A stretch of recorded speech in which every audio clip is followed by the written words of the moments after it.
यश चोपड़ा ने कहा, रानी, मैंने तुम्हारे माँ बाबूजी को कमरे में कैद कर दिया है और उन्हें छोड़ूंगा नहीं। अगर उन्हें बचाना चाहती हो तो 10 मिनट के अंदर खूब सुंदर बन के मेरे पास चली आओ। अगर उन्हें सही सलामत देखना चाहती हो तो। घबराहट के मारे रानी के हाथ से फ़ोन छूट गया। किसी की ज़िंदगी की पूरी कहानी को केवल एक वीडियो में समेट देना मुश्किल है, नामुमकिन नहीं। आज मैं आपके लिए बॉलीवुड की रानी मुखर्जी की ज़िंदगी की पूरी कहानी लेकर आया हूँ। करण जौहर, सलमान खान, गोविंदा, अभिषेक बच्चन, डायरेक्टर आदित्य चोपड़ा के साथ क्या है रानी मुखर्जी के लव अफेयर्स की कहानी। काजोल और ऐश्वर्या राय के साथ क्यों हो गई रानी मुखर्जी की कट्टर दुश्मनी। इतनी बड़ी बड़ी हिट फिल्में देने वाली रानी मुखर्जी को क्यों करना पड़ा एक ऐसी फिल्म में काम जिसे लोग कहने लगे ब्लू फिल्म। अपनी बहन के पति को जाल में फंसाकर कैसे की रानी मुखर्जी ने उससे शादी। डायरेक्टर यश चोपड़ा ने कैसे किया रानी मुखर्जी को ब्लैकमेल। अपने बच्चे के मरने के बाद कैसे पागल हो गई रानी मुखर्जी। ऐसे तमाम दिलचस्प सवालों के बेहद दिलचस्प जवाब आपको मिलेंगे सिर्फ इस एक वीडियो में। तो चलिए शुरू से शुरुआत करते हैं। रानी मुखर्जी का जन्म 21 मार्च सन 1978 को मुंबई में हुआ।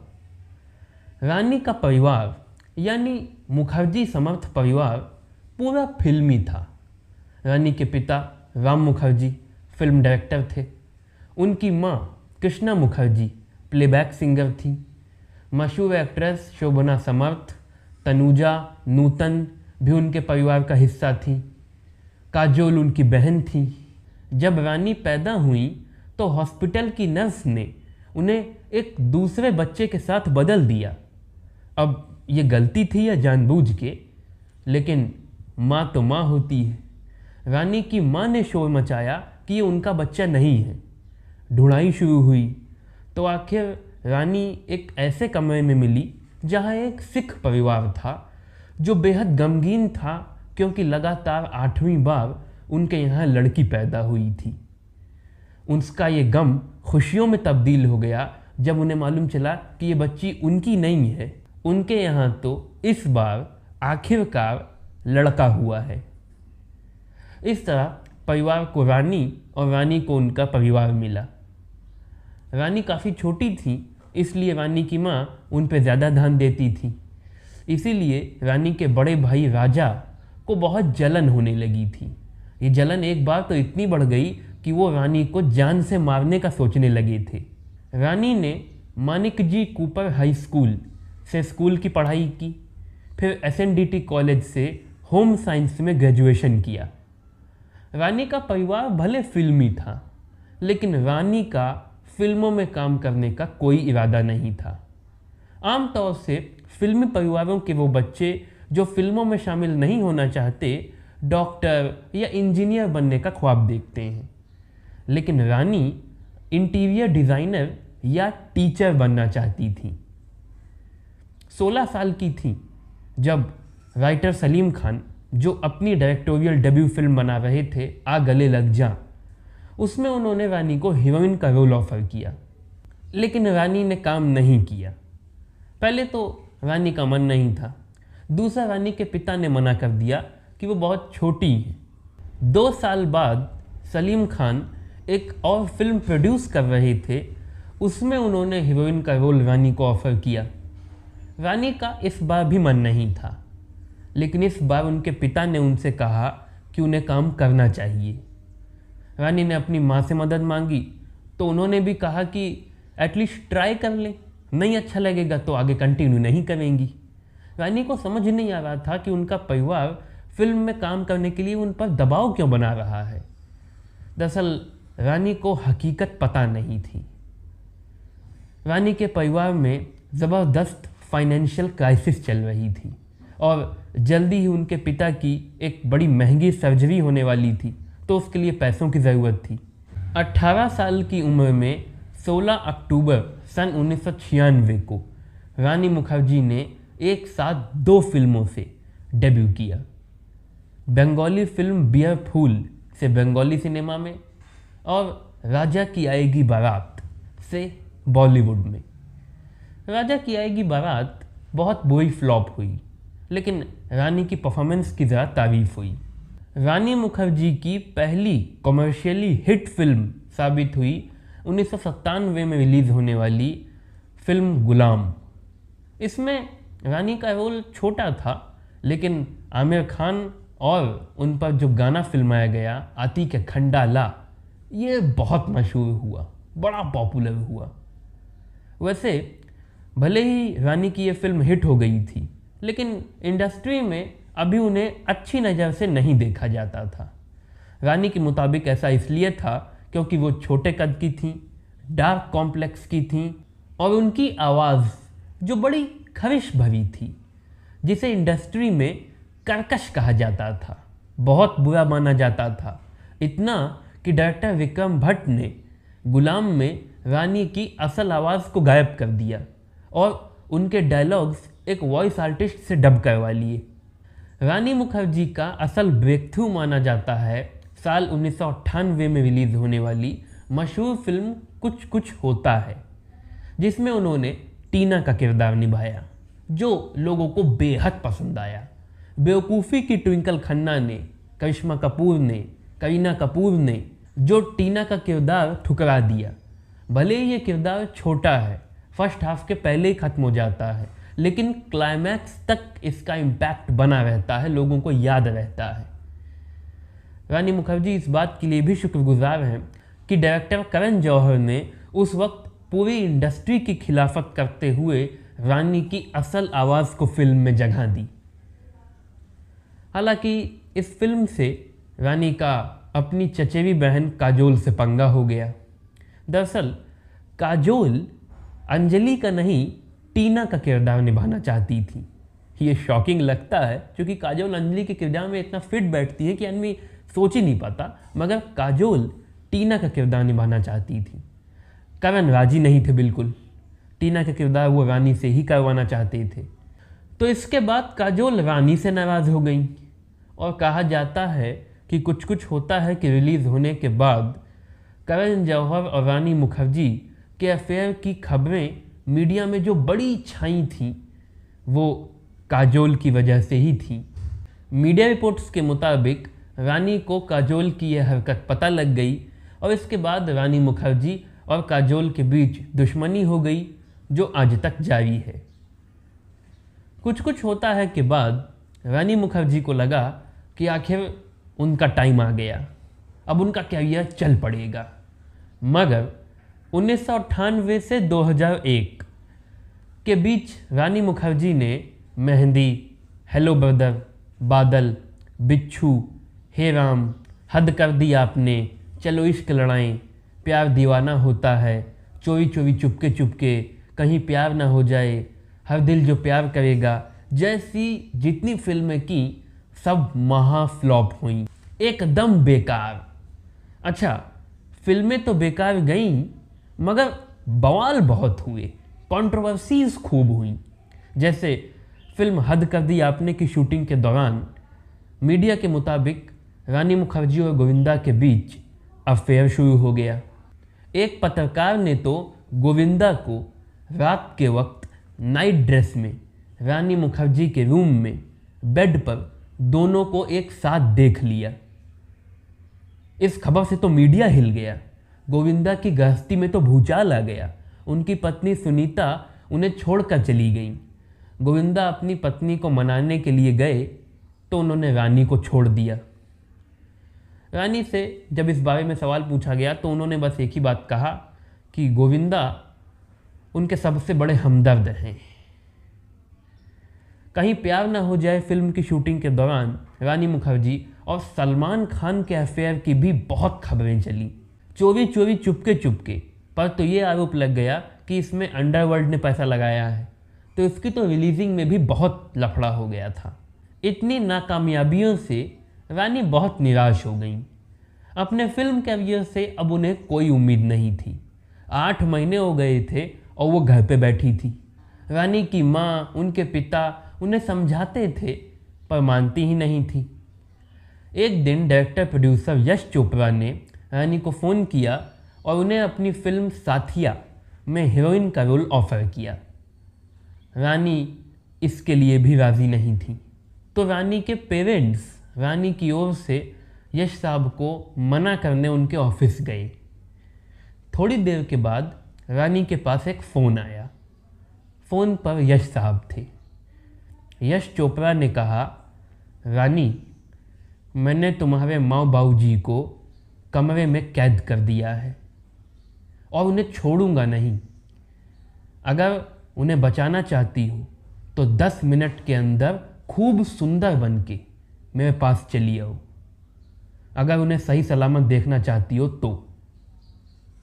घबराहट के मारे रानी के हाथ से फ़ोन छूट गया। उन्हें समझ नहीं आ रहा था यश साहब ये कैसी बातें कर रहे हैं। भागी भागी गई उनके ऑफिस। वहाँ जाकर रानी को सारा माजरा समझ आया। दरअसल यश साहब ने उन्हें ऐसा ब्लैकमेल इसलिए किया था क्योंकि वो उन्हें बुलाना चाहते थे, अपने सामने बैठा कर समझाना चाहते थे, कन्विंस करना चाहते थे कि वो इस फिल्म में काम करें, अपने करियर को उभरने का एक मौका दें। आखिर ज़बरदस्ती यश चोपड़ा ने रानी मुखर्जी से साथिया साइन करवाई। साथिया में भले ही रानी ने बेमनी से काम किया, मगर इस फिल्म ने रानी मुखर्जी के करियर का जोक पलट के रख दिया। टर्निंग पॉइंट बन गई। साथिया सुपर डुपर हिट हुई। रानी की बहुत तारीफ हुई। हाँ, ये बात अलग है कि अपने को स्टार विवेक ओबरॉय के साथ रानी की लड़ाई हो गई। खुलकर रानी ने इंटरव्यूज़ में कहा कि विवेक एक बहुत परेशान करने वाले इंसान हैं और मैं उनके साथ दोबारा काम नहीं करना चाहूँगी। साथिया के बाद बॉलीवुड में रानी मुखर्जी के कैरियर का गोल्डन पीरियड शुरू हो गया। साल 2002 से 2006 के बीच रानी मुखर्जी ने चलते चलते, युवा, हम तुम, ब्लैक, वीर ज़ारा, बंटी और बबली, तारा रंपम, कभी अलविदा ना कहना जैसी जितनी फिल्में की सब बम्पर हिट हुई। चलते चलते में तो पहले ऐश्वर्या राय को साइन किया गया था, लेकिन फिर रानी मुखर्जी ने उन्हें रिप्लेस कर दिया। कहा जाता है कि ऐश्वर्या को सलमान के कारण फिल्म से निकाला गया, लेकिन शाहरुख कहते हैं कि फिल्म के लिए पहली पसंद रानी ही थी। क्योंकि रानी की डेट्स अवेल नहीं थी, इसलिए सेकंड ऑप्शन के तौर पर ऐश्वर्या को साइन किया गया था। जैसे ही रानी ने अपनी डेट्स अवेल होने की इन्फॉर्मेशन दी, तैसे ही ऐश्वर्या को निकाल दिया गया और रानी को साइन कर लिया गया। ऐश्वर्या को इस फिल्म से निकाले जाने का बहुत दुख हुआ और वो रानी से बहुत नाराज़ हो गई।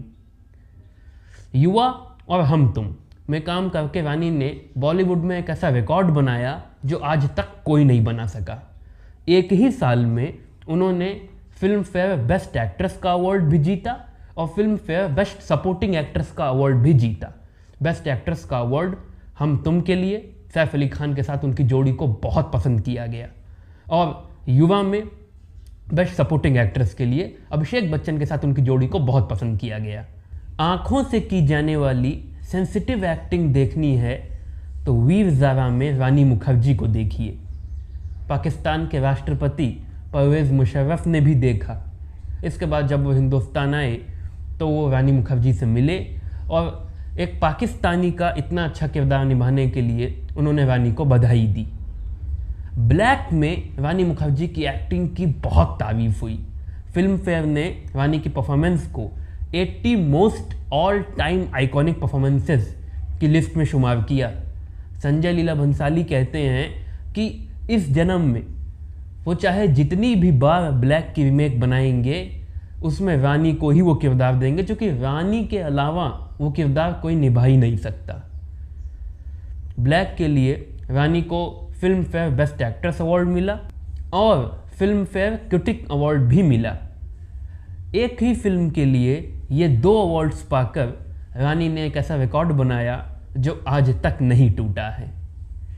बंटी और बबली 2005 की हाईएस्ट ग्रॉसिंग फिल्म बनी। इस फिल्म की शूटिंग के दौरान रानी मुखर्जी और अभिषेक बच्चन के बीच करीबी की खबरें आने लगीं और जल्दी ही मीडिया ने श्योर कर दिया कि रानी मुखर्जी और अभिषेक बच्चन के बीच अफेयर चल रहा है। मीडिया के मुताबिक बात शादी तक पहुंच गई, लेकिन फिर कुछ हुआ और अभिषेक बच्चन ने ऐश्वर्या राय से शादी कर ली। रिपोर्ट्स के मुताबिक इस घटना के बाद रानी मुखर्जी और ऐश्वर्या राय के बीच रिश्तों में जो खटास थी वो कड़वाहट बन गई, जो दरार थी वो दुश्मनी बन गई। रानी को दो बातें बुरी लगी। पहली तो मीडिया कहती है कि रानी को अभिषेक का उन्हें धोखा देकर ऐश्वर्या से शादी करना अखरा। दूसरा, रानी कई इंटरव्यूज़ में खुलकर ये शिकायत कर चुकी हैं कि अभिषेक बच्चन और ऐश्वर्या राय ने उन्हें अपनी शादी में क्यों नहीं बुलाया। ये वो दौर था जब साल 2005 में आउटलुक मैगजीन ने रानी मुखर्जी को कंटेम्पररी बॉलीवुड की बेस्ट एक्ट्रेस कहा। उनकी वही आवाज़ खर्श भरी जिसे बॉलीवुड कभी बाधा समझता था, आज उनकी खास अदा बन गई थी, सिग्नेचर स्टाइल बन गई थी। 2006 में कभी अलविदा ना कहना के रिलीज़ होने के बाद रानी मुखर्जी का खराब दौर, बुरा दौर शुरू हो गया। साल 2006 से 2010 तक रानी मुखर्जी ने बाबुल, पहेली, सांवरिया, लागा चुनरी में दाग, दिल बोले हड़प्पा, थोड़ा प्यार थोड़ा मैजिक जैसी जितनी फिल्मों में काम किया, एक नंबर की वाहियात और महाफ्लॉप साबित हुई। लोग चौंक रहे थे कि रानी की चूजिंग को क्या हो गया है, ये किस तरह की घटिया फिल्मों में काम कर रही हैं, उनकी फिल्म सेलेक्टिंग समझ कहाँ चली गई है। दरअसल इसके पीछे एक वजह थी जो उस वक्त छुपी हुई थी, बाद में सामने आई। रानी मुखर्जी का डायरेक्टर यश चोपड़ा के बेटे मशहूर डायरेक्टर आदित्य चोपड़ा के साथ अफेयर चल रहा था। इसी वजह से रानी यशराज फिल्म्स की हर फिल्म में बिना सोचे समझे आंख मूंद कर काम कर ले रही थी और ये सारी फिल्में YRF ही प्रोड्यूस कर रहा था। एग्जाम्पल के लिए सांवरिया, ये फिल्म वाहियात और महाफ्लॉप तो साबित ही हुई, इस फिल्म को तो लोग ब्लू फिल्म कहने लगे। ये बात मशहूर एक्टर ऋषि कपूर अपनी ऑटोबायोग्राफी खुल्लम खुल्ला में बताते हैं और वो खुद भी काफ़ी हद तक इस बात से सहमत थे। मीडिया रिपोर्ट्स के मुताबिक रानी इस फिल्म में काम नहीं करना चाहती थी, लेकिन आदित्य चोपड़ा ने कहा तो उन्हें करना पड़ा। कई फिल्म पत्रकार मानते हैं कि रानी की इस आदत ने उनके करियर को बहुत नुकसान पहुंचाया। उनके डाउनफॉल का यही कारण था, क्योंकि YRF घटिया फिल्में बना रहा था, YRF की फिल्में चल नहीं रही थीं और चूंकि रानी सिर्फ यशराज फिल्म्स की ही फिल्मों में काम कर रही थी, इसलिए दूसरे बैनर्स, दूसरे मेकर्स ने उन्हें फिल्म के लिए अप्रोच करना ही बंद कर दिया था, ऑफर देना ही बंद कर दिया था। उस दौर में पूरी इंडस्ट्री में रानी मुखर्जी को यशराज फिल्म्स की लड़की कहा जाता था। इधर चोपड़ा सदन में भी भूचाल आया हुआ था, क्योंकि आदित्य चोपड़ा शादीशुदा थे। उनकी पत्नी पायल खन्ना रानी मुखर्जी की बहुत अच्छी दोस्त थी, बल्कि दोस्त से भी बढ़कर थीं। दोनों एक दूसरे को बहन मानती थीं। इसीलिए तो पायल खन्ना ने एक इंटरव्यू में कहा था कि उन्हें उम्मीद नहीं थी कि रानी उनके ही पति को अपने प्रेमजाल में फंसा कर उनसे छीन लेंगी। यश चोपड़ा जो रानी को अपनी बेटी मानते थे, रानी मुखर्जी के कैरियर को उबारने का क्रेडिट उन्हें दिया जाता है। वो भी इस अफेयर की वजह से रानी से बहुत नाराज़ हो गए थे। उन्होंने कई बार रानी को कहा भी था कि वो आदित्य के साथ ये अफेयर ख़त्म कर दें, मगर ऐसा कुछ नहीं हुआ। साल 2010 में आखिर आदित्य चोपड़ा और पायल खन्ना का तलाक हो गया और इसके बाद रानी मुखर्जी और आदित्य चोपड़ा ने ऑफिशियली एक दूसरे को डेट करना शुरू कर दिया। साल 2011 में तकरीबन 5 साल के बाद रानी मुखर्जी की पहली हिट आई, नो वन किल्ड जेसिका। ये एक बायोग्राफिकल फिल्म थी रियल इंसिडेंट पर, जेसिका लाल मर्डर केस जो हुआ था, जेसिका नाम की मॉडल का पब में एक पॉलिटिशियन के बेटे ने मर्डर कर दिया था। एक मुंहफट पत्रकार के किरदार में रानी दर्शकों को बहुत पसंद आई। इसके बाद साल 2012 में आमिर खान के साथ तलाश, उसमें भी रानी को बहुत पसंद किया गया। मुझे याद है मैंने भी तलाश देखी थी और जीले ज़रा वाला गाना मैं बहुत गुनगुनाया करता था। इसके बाद साल 2013 में बॉम्बे टॉकीज़ भी बहुत हिट हुई, उसमें भी रानी के किरदार को बहुत पसंद किया गया। 2014 आते आते डाउनफॉल के बाद रानी का कैरियर एक बार फिर से उभर गया। 2014 में मर्दानी तो बहुत हिट हुई। एक मराठी पुलिस वाली के किरदार में रानी की पर्सनैलिटी और उनकी उसी खविश भरी आवाज़ ने 4 चांद लगा दिए। 2014 रानी मुखर्जी की ज़िंदगी में बहुत इम्पॉर्टेंट बना, क्योंकि इसी साल 21 अप्रैल को इटली के एक सीक्रेट समारोह में आदित्य चोपड़ा के साथ रानी मुखर्जी ने शादी कर ली। 9 दिसंबर साल 2015 को आदित्य और रानी की बेटी आदिरा इस दुनिया में आई। इसके बाद अपनी बच्ची का ख्याल रखने के लिए रानी ने बॉलीवुड से ब्रेक ले लिया। 3 साल बाद साल 2018 में रानी के मुताबिक आदित्य के बहुत कन्विंस करने पर उन्होंने हिचकी फिल्म से बॉलीवुड में वापसी की। हिचकी जो रानी मुखर्जी के पूरे कैरियर की सबसे हाईएस्ट ग्रॉसिंग फिल्म बन गई, बहुत हिट हुई। नैना माथुर एक टीचर जिसे टॉरेट सिंड्रोम है, इस किरदार में रानी को लोगों ने बहुत पसंद किया। इसके बाद साल 2019 में मर्दानी 2 भी बहुत हिट हुई। साल 2020 में जब दुनिया में कोरोना वायरस आया और कोविड लॉकडाउन लगा, तब वो दौर सबके लिए बहुत ख़राब था। बहुतों ने उस दौर में बहुत कुछ सहा। रानी को वो दौर कुछ ज़्यादा ही दर्द दे गया। रानी बताती हैं कि 2021 में जब लॉकडाउन लगा हुआ था तो वो एक बार फिर से प्रेग्नेंट हो गई। रानी कहती हैं कि वो पिछले 6 साल से कोशिश कर रही थीं एक दूसरे बच्चे की, इसलिए वो बहुत खुश थीं। लेकिन 5 महीने हुए थे कि उनका मिसकैरियज हो गया, बच्चा पेट ही में मर गया। रानी को ऐसा सदमा हुआ कि वो डिप्रेस्ड हो गई, उनको दौरे पड़ने लगे, पागल सी हो गई थीं। आदित्य चोपड़ा बताते हैं कि कुछ महीनों के लिए वो रानी को एक पल के लिए भी अकेला नहीं छोड़ते थे, वरना उस पागलपन में वो या तो अपने आप को नुकसान पहुंचा सकती थी या दूसरों को नुकसान पहुंचा सकती थी। इसीलिए आदित्य को जब कहीं बाहर भी जाना होता था तो वो अपने साथ रानी को भी लेके जाते थे। धीरे से रानी उस गम से बाहर निकली, और उस गम से बाहर निकली ही थी कि आशिम छाबरा ने उन्हें मिसेस चटर्जी वर्सेस नॉर्वे का रोल ऑफर किया। चूँकि रानी ने बिल्कुल अभी अभी अपना बच्चा खोया था, इसलिए एक माँ जिससे उसके बच्चों को अलग कर दिया गया है, ये दर्द वो बहुत भली भांति समझ सकी। इसीलिए तो इस फिल्म में रानी ने इतना गजब का परफॉर्म किया कि इंडिया में नॉर्वे के एम्बेसडर भी खुद को रानी की तारीफ करने से रोक नहीं सके। फिलहाल आज रानी मुखर्जी अपने पति, अपनी बेटी के साथ खुशी खुशी ज़िंदगी बिता रही हैं। अगर आप रानी मुखर्जी के फ़ैन हैं तो मेरे पास आपके लिए पते की खबर है। जल्दी ही रानी मर्दानी 3 की शूटिंग शुरू करने वाली हैं। जब मर्दानी 3 रिलीज़ होगी तो एक बार फिर रानी मुखर्जी को पर्दे पे देखने का मौका मिलेगा।